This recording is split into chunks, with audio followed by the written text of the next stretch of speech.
What are angels and demons really?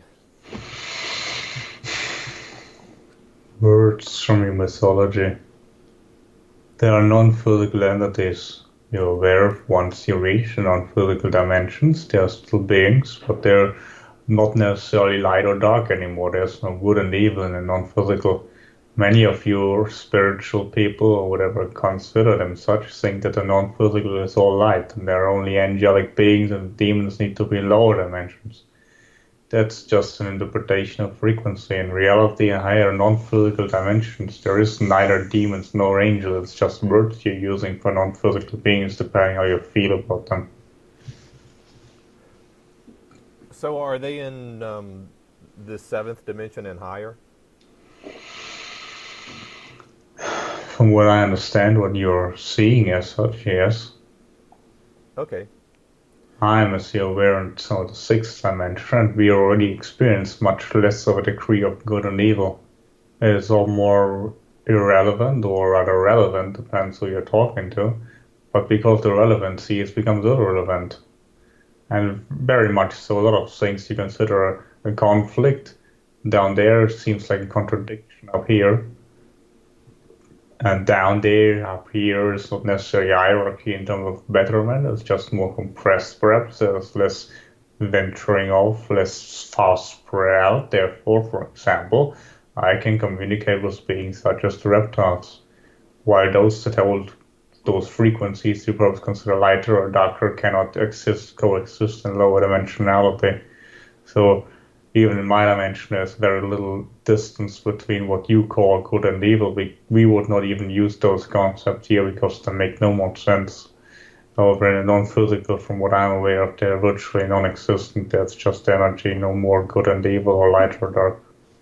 Therefore, also demons and angels are just words. Okay. Who was Lucifer?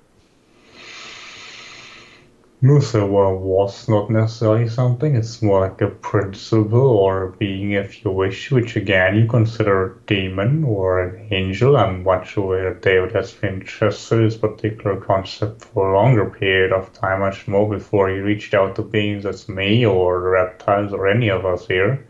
But mostly it is something perhaps that represents to a very large degree the non-difference or the difference between angelic or demonic beings, depending on how you see it. That this being is considered the light bringer.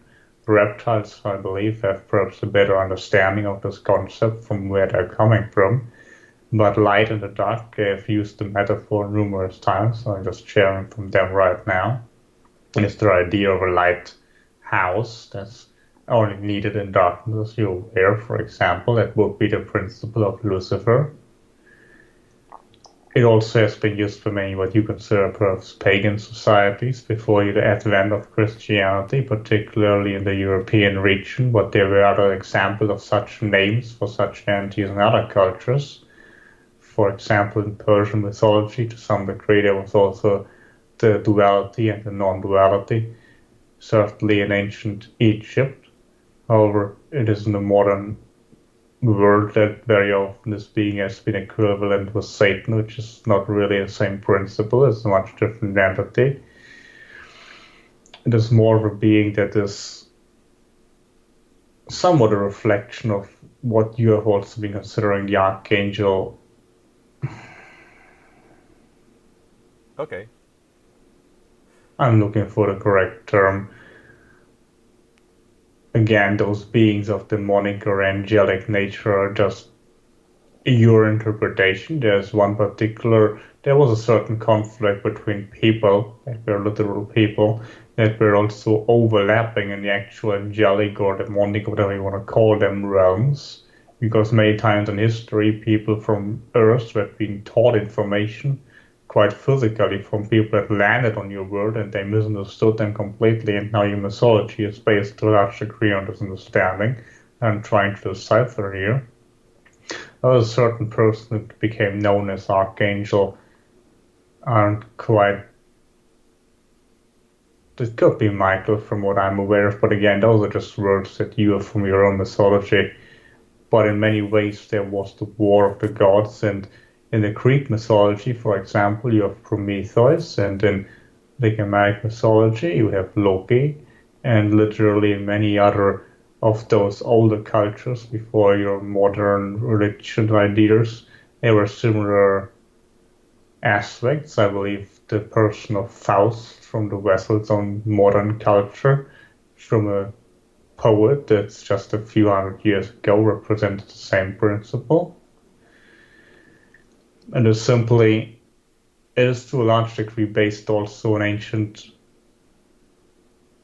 One being you're perhaps more aware of is the Enki person from Sumer, since many people in modern spiritual community are more interested in Sumerian culture than any of the others, but ultimately they were all talking about the same people.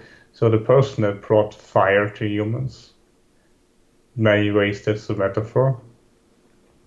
So it wasn't necessarily their idea that people didn't understand fire and they need to attribute it to a certain god. It's more that they were given knowledge and that's being represented for such because they already had much more than fire before they were falling back in those primitive ages.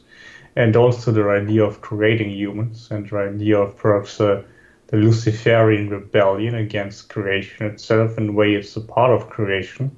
But again, it's difficult to explain in a language. It has been defined for people who don't understand or who do believe in a duality and don't understand the unity of those different aspects. You can put a lighter or darker, but ultimately the Luciferian Rebellion, or whatever you wish to call it, is a part of God itself. It is impossible that there is an eternal being that is one with everything, but not with evil. It is a gross misunderstanding. Ultimately, when you reach high enough, the God and the devil, so to speak, are one and the same thing, and that's one of the aspects that has been represented in Lucifer. And even more modern author has, I believe, researched and coined the phrase of Abraxas, I believe, which is a much older god, but the principle right there is again the same god devil, so to speak, as is the principle has been represented in all of those mischievous, apparently, entities in all of those different cultures, or Ahura Mazda, for example, the Persian. Okay. It's a two-faced god. There's also some references to that in many of your modern culture that you're not aware of. In the theater culture, for example, you have a smiling and a crying masks. Of course, they are just meant to represent either the dramaturgic play in the theater dates back to ancient Greece, or a comedy, but ultimately there was much more entertainment behind the symbology originally. Okay. The sun and the moon also represented those aspects in many older cultures due to the lunar and the solar aspects in your masculine and feminine nature. You have been taught dualistic principles throughout your history, and this particular principle is perhaps something that can help you understand the non-duality of duality. But again, your English language fails me here to represent this efficiently. Again, that's another thing you will easily understand once you've transitioned yourself to higher dimensionality. And then those things that I explained, it can be kicked out from your subconscious mind already. But your ego might have trouble interpreting it, fitting it into any box or concept your ego mind is aware of currently. Okay. What was the Luciferian Rebellion, and what did it have to do with early humans on Earth? Well, this also details what you earlier asked considering who what gods are. Like most of those came from Enki, right? Mostly was how planet Earth was to be governed. It was their idea should planet Earth be governed by this particular extraterrestrial group or another one? Should humans be given more power or less power? Should they even survive or should they get wiped out? Most arguments was about the human experiment. So this is one of the arguments that there was between the civilizations. Mostly it was about the rebellion considering what humans were allowed to know about who and what they are. Okay. Sexuality also played a large role. What do you mean? In what way? Who was allowed to reproduce with whom and what setting and to what degree. Okay. What did Metax mean about the Luciferian Rebellion being a rebellion against creation itself? Well, this goes much further than what we had on Earth. It is more considering the idea, yes, of functionalities between light and dark in the cosmos. Or we don't find words in your so-called English language to exemplify this sufficiently, so we'll just go very general terms. The ideas of non-creation, the idea of nothingness. Obviously, in this case, would simply be the eradication of humanity. Or if you get philosophical in this idea, again, you might consider Top for it, who's more skilled perhaps in such measurements or their species, the birdies, right? The idea of nothingness being the same thing as the source, literally. Everything building its polar opposite. So a rebellion against creation itself would be the inversion of creation, therefore a contradiction in itself, but a contradiction in itself would annihilate itself by itself and therefore become everything that it is not at the same time. Again, we don't have words especially to describe this, is the best way you can put it. Okay. So did this whole rebellion actually involve physical battles on Earth between the forces loyal to Enki and the forces loyal to Enlil? Of course, yes. So, I mean, what were these battles like? Was it anything like depicted in our science fiction movies, like people shooting guns at each other and ships attacking each other and things like that? In space, yes, but very often human armies also marched against each other, which you also can find in mythology. Mostly Greek, of course, but also ours, where gods simply employed their armies and sent them into battle against each other. And then you also choose a certain people to fight for their cause, another god chose another people to fight for their cause, and they then go with each other, like playing chess. Right. So how long ago did the Luciferian Rebellion happen in terms of its overlap with Earth's history? Well, if you asked me a question earlier referring to the he can answer, right? That's timeless, or if you're referring to what the choir you're hearing right now, likely between the gods and the your brothers, that was likely during Atlantean times. Okay. So, over 12,000 years ago, or there were obviously skirmishes and battles after that that were a remnant of such in some way as never ended. Okay. Did any of it take place on Earth before the pole shift, like in Hyperborea or Antarctica? There were already conflicts, right? Okay. Mostly disagreements. Of course, there is the idea of the person being chained down to the earth, right? Okay. The Lucifer. Okay. Or Loki, for example, right? Right. So did Lucifer or Loki ever have a physical human body, or was he always in the non-physical? Yes, there was a physical incarnation. Okay. Again, if you're talking about the principle in general, but the person that the principle was attributed to, again, your history has been rewritten many times, not just the Christians, Muslims, the Jews that rewrote history, or the Buddhists. Your older pagan religions also often copied from each other and added new meaning to an original physical event and mixed it with spiritual teachings, etc., etc. So what race was he? Was he human? Yes, most of those created gods were humanoid in nature, as they created you in their own image. That's one of the parts in your Bible that's probably still correct. As you remember, likely in the original version, it's plural. Okay. I might have misunderstood you. Did you say Lucifer was more blue? Blue? I might have misunderstood you. What race was Lucifer? Like, was he white, black, or blue? Yes, humanoid, right? Racially speaking, among the human species, like the more white nature, Okay. similar to the northern population of Atlantis. Okay. What dimension was he in whenever he first appeared on Earth? Well, that's the thing. Appearing often relates appearing to your species, and appearing to your species likely trickling down to the source of fourth dimension or to be visible to you. Or he could reappear or disappear into higher dimensions whenever he chooses. Okay. So when he appeared on Earth, he would have been sort of fourth dimension or to even appear to people back there at all. So what is his main dimension currently? Is he in the non-physical dimension, like 7 or above? From where we are, he is physical, right? But the principle that he represented obviously a non-physical principle. And you Okay. can consider a demon or a non-physical entity, whatever. Okay.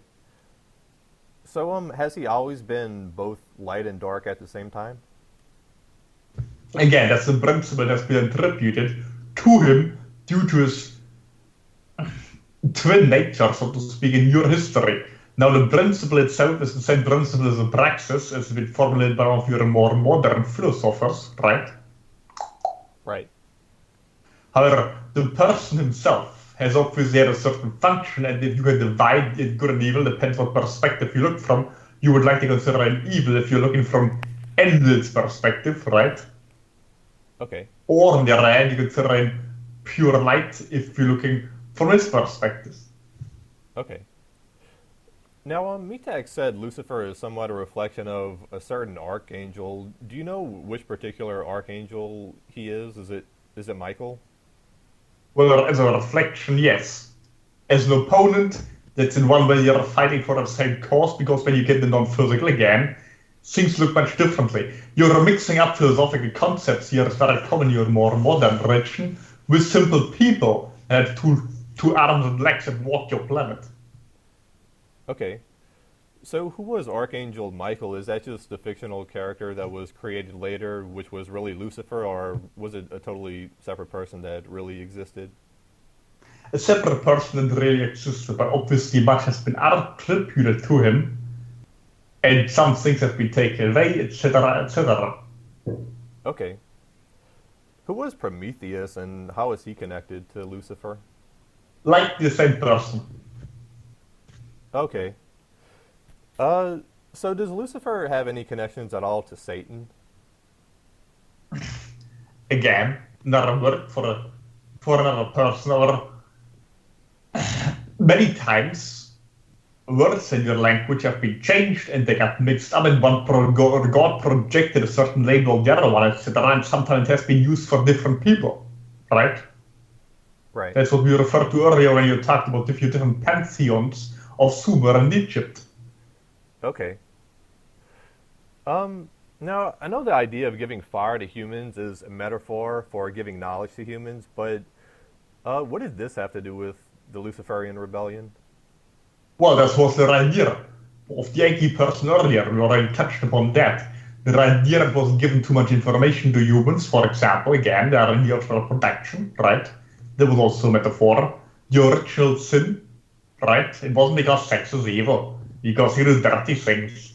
It was more the idea that humans were then reproducing and messing up the experiment, right?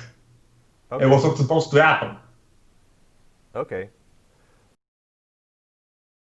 A few sessions back, like we were talking about Lucifer, and I had asked if he had any connections at all to Satan, and you mentioned that, basically you mentioned that Satan is another word for another person, and many times the names got mixed up.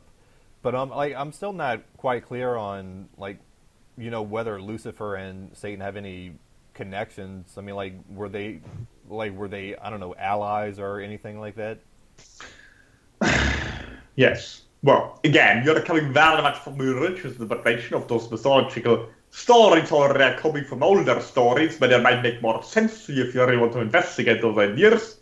But again, names are much younger, where the West has much more stronger pull towards the so-called Luciferian being, but perhaps more for spiritual or philosophical reasons than necessarily the person, but to some degree, there are numerous of those people, right? Prometheus, right? Loki, those different people from different mythologies, and sometimes their names also got mixed in also your pagan mythologies, and then your monotheistic ideas, right? Many of those pagan gods get lumped into one person. So originally there might be different persons that then later are lumped in the same character. Again, the kitty cats already explained this with the idea of the Jesus person, right? Okay. You're all modern, but again, we don't want to get lost in details. Here, your main question. Who is this person better? Allied, blah, blah, those ideas? Yes. There are beings you consider angels, right? Others you consider demons, right? Okay. Ultimate evil, ultimate good, right? From your own religious ideas, correct? Right. Well, the original idea is more different beings that people back then considered gods and then later on considered angels and demons had conflict with each other over humanity, right? They fought over territory and over property. And some of them lost the war, others won, and those that lost, so to speak, became demons in the mythology. Mainly it was the idea in the Garden of Eden, right? Don't eat the fruit, don't get the knowledge. You might learn some things, some ideas that are bad for you, right? Or good for you, the same thing idea as parents. First, the best metaphor. Father and mother of a child, right? And the mother getting angry at the father for teaching a child how to make fire, right? Right. And then the idea of, well, there's more also some selfishness involved, but putting vulgar, the idea is, well, the child might burn itself and should know those things. How the child needs to learn how to handle fire. Conflict like this, simple, right? But there's much more to it. Okay. Again, we cannot stretch much further here. We're also aware how much you want to know about those certain topics and how much you're an idea in other areas, or mainly the idea give humans knowledge, yes or no. Main conflict between so-called angels and demons or devils and gods, right? And of course the whole concept of the Nephilim. The concept of the what? The Nephilim. The idea you should not fuck those bitches, right? Okay. Right. Which again, in your mythologies interpreted as well, you're preaching the gap of certain spiritual more the idea simply military unit being stationed in a foreign country, like for example, fraternization with the enemy, right? Well, not that perfect example saying it was an enemy, it was a creation, so perhaps more the idea of, well, you're breeding certain species and you don't want certain dog breeds to interbreed with other dog breeds because that messes up your own creation, right? Right. And then of course the breeder shouldn't necessarily fuck the dog. Right.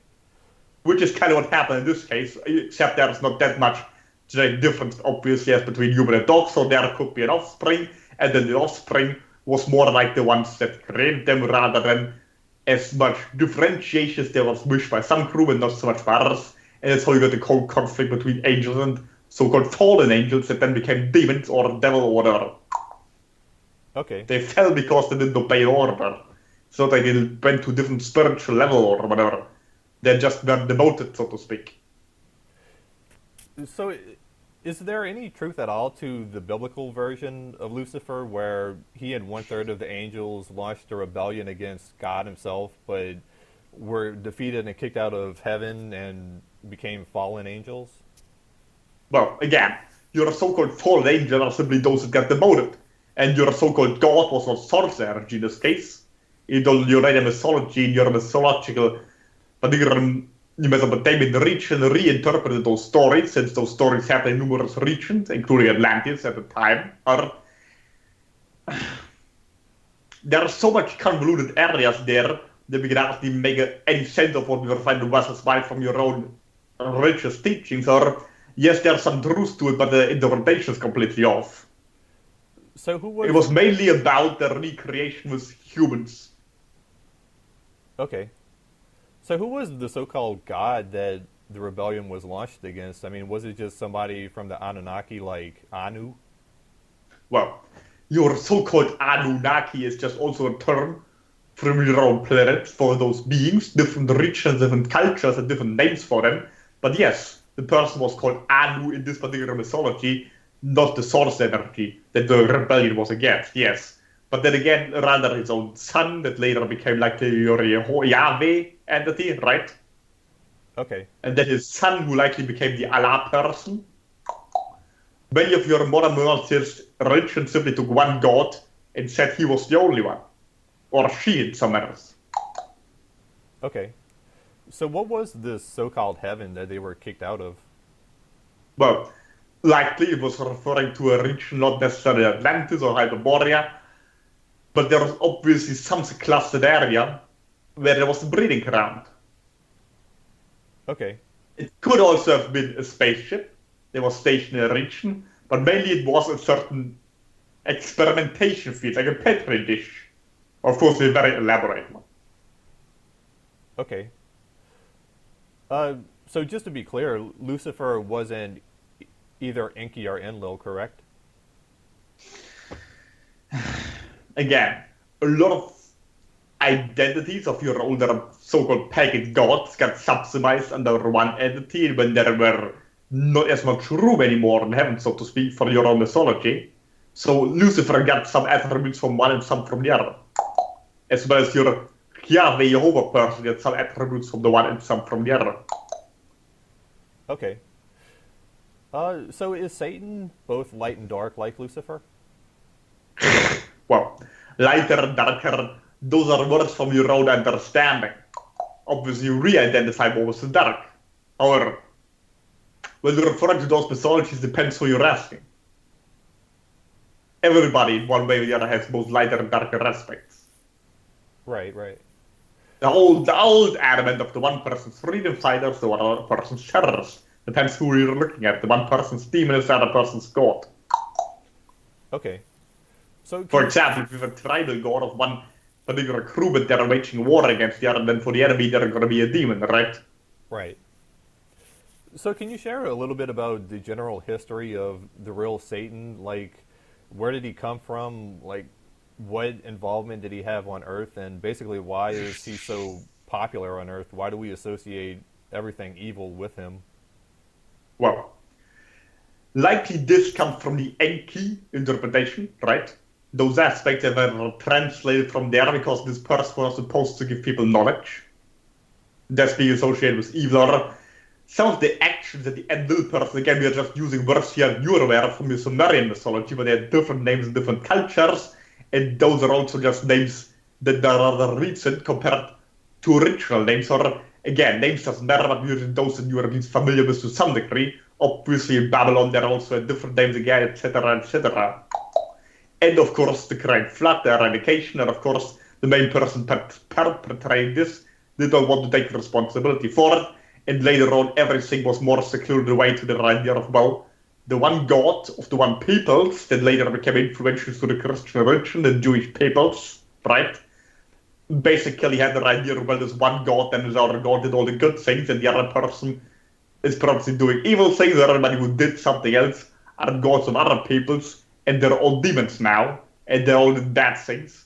And then later on in your so-called Christian religion, they all got more and more subsumized under one person, right? Moloch, Astarte, Baal, etc., right? All different peoples, and later on only one person remained being the ultimate evil, so to speak, and the one person being the ultimate good. Simply oversimplification. So originally numerous people, the same way you associated Jesus person with the ultimate good, when there in reality were numerous people whose deeds were subsumized on one person. Okay. Maybe because Christianity spreads throughout the entire world, that's perhaps the easiest answer. If another religion spread throughout the entire world, you would use another word for ultimate evil or whatever. Or a different concept of it altogether. Yeah, I understand, like, associating, all evil with just one person. But, I mean, again, like, who was, like, the real Satan person? Like, a while back you had said, "Greetings, Ryan from Satan," and you said, like, you're in contact with the Satan person. So, I mean, who is this person, really? Well, that's obviously tongue-in-cheek. The person we're referring to is the individual who most of the person positive attributes from our perspectives get dumped on, right? Which was like the individual you then, from the mythology you bring up, was likely be identical with the Enki individual, right? Or the Prometheus individual, right?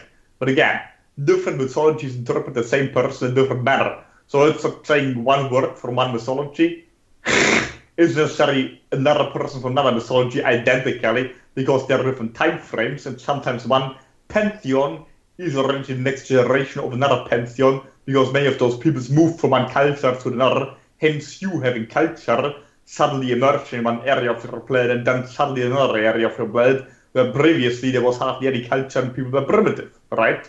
So, this also applies to their so-called gods that move from one place to another. And what we were referring to was the person that was more or less responsible for the creation of mankind. So you are all more or less the devil's children, so to speak. But again, this is very much a religious interpretation. Many of where religious people might get upset, the devil didn't create us, the devil is evil, God created us. But again, those ideas, what you consider God or devil, are not necessarily the ultimate nothingness or the ultimate source of all energy. Those are spiritual concepts we very much work with, since we're more aligned with the idea of negation as a connection to the source, but we don't want to get too mythological here or philosophical rather. And what we're referring to this context is the idea that different beings from the world that you consider extraterrestrials or God or whatever came together to have the agreement to create humans, and one person was given the task to basically do some genetic engineering to change some hairless monkey or hairy monkeys to hairless monkeys. Okay. But I mean, I thought the humans on Earth in our modern form were more or less created by the Anunnaki, and you said before that like Satan is a reptilian being. So, I mean, was Satan a member of the Anunnaki? Well, again, there are numerous beings that energy get lumped on, right? So the person you consider Satan, perhaps now from your mythology, has numerous attributes on different peoples, right? And yes, obviously the person we refer to now would have been a member of the Anunnaki, at least from what you're interpreting now from your own mythology. Then again, there is also a reptilian person that's linked to the individual. There's also a hybrid individual, right? That has been heavily involved with the creation of human species. Okay. The problem is always with your so-called names, because you're always need a name for a person, and then the name gets changed over time, or the same name is being used for different entities, and then you get confused. We wish you could send a more clearer energy to you, so you know what the individual would feel like, and you would have a clear signature, which would be much easier than using a name. But, well. Okay. Again, your so-called modern Satan. Many different ideas have been lumped on that name. For example, the Enki person that some attributes from the Enlil person talking about the so-called Anunnaki. And then there's also the idea, the concept, the philosophical idea of the ultimate darkness. And then there's also a reptilian entity, or a whole crew of reptiles that have been associated with this particular person, which happened much later. Okay. The association happened much later. So is Satan really red and with horns? Again, there are numerous individuals attributed to that name. It depends who you're asking. And no, this particular cliche image that you're having is most likely a modern creation. Obviously based on the reptilian form, but it's more of a modern creation. Okay.